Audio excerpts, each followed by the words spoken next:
پێنج هۆکار وای کرد چابی ئەلۆنسۆ ڕاهێنەرێک بێت کە شکست نەهێنێت.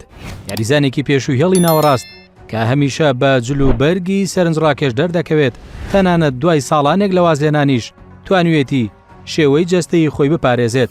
ڕەنگە ئێمە باسی پیپ گواردیۆلا ڕاهێنەر بکەین، بەڵام نەخێر، چونکە ئەمڕۆ باسی ڕاهێنەرێکی تر دەکەین کە ڕەنگە یەکێک بێت لە خوێندکارەکانی، بەڵام ئەلۆنسۆ خوێندکاری دەستی زۆرێک لە ڕاهێنەرە ئەفسانەیەکانی ژیانی تۆپی پێیە.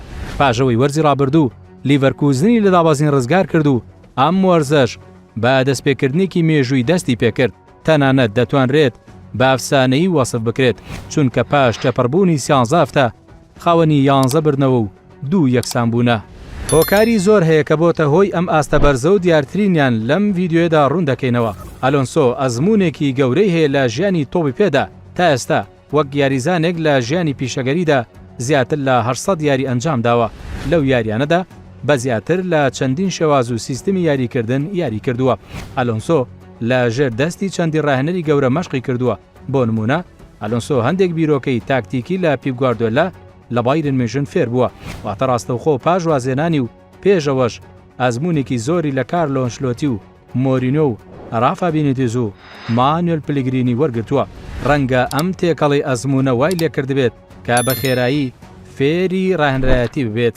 متمانەی دەستەی کارژێڕیانەکە دوایەوەی لیڤەرکوزنی لە دابەزین ڕزگار کرد و یانەکەی گەیاندە پاڵاوتن بۆ خولی یۆروپا لیگ. بەرپرسانی یانەکە متمانەیەکی زۆریان پێبەخشی و یان ئاڵمانیەکە گرێبەستی زۆر گرنگی کرد. دیارترینیان ڤیکتۆر بۆنفیسی هێرشبەر بوو کە ئێستا گۆڵکاری یانەکەی و ئەلیخاندرۆ جێرماندۆڵ ئاستێرەی پێشووی بەنفیکا لا گرێبەستێکی بێبەرامبەردا ڕووی کردەیانەکە. جگە لە چاکا کە بە ئازموونترین یاریزانە و تاسان تێل لا یاریزانی باڵی ڕاست کە یەکێک بوو لە ئاستێرەکانی چامپیۆنشیپ لە وەرزی ڕابردوو.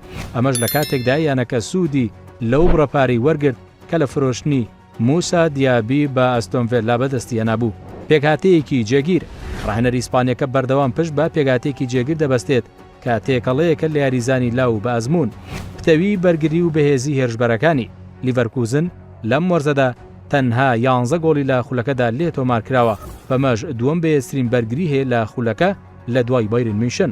لە ڕووی هێرشبەریەوە بە جیاوازی 5 گۆڵ تیپەکە بە دووەم بەهێزترین هێرشبەری دادەنرێت لە خولەکە کە لە 13 یاریدا 38 گۆڵیان تۆمار کردووە.